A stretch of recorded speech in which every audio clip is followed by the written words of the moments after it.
啱而家呢一場呢，就係北圈第3場場次24嘅賽事啊，啱啱展開咗。1號線由龍之友體育會，2號線河馬龍舟會，3號線蒲台之友，4號線巴士龍 Bus Dragon 同埋5號線青木藍鷹啊。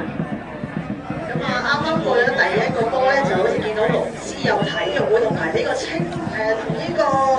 5線嘅青木藍鷹咧，大家咧都真係都勢均力敵喎。而家咧差唔多去到中段嘅時候咧，接近第2個球波咧，就見到頭尾1、5線彈出嚟，已經開始聽到有吹鼓聲啦。咁究竟係藍鷹繼續將個優勢放大啊，定係咧可以咧將個優勢收窄啦？1號線，你睇嚟似乎咧藍鷹都冇乜問題嘅喎，呢個4號呢個5號嘅線路。衝線嘅咧就係龍之友體育會啊，跟住之後就係蒲台之友，然後咧就係河馬龍舟會同埋都見到巴士龍咧都順利過咗終點啦。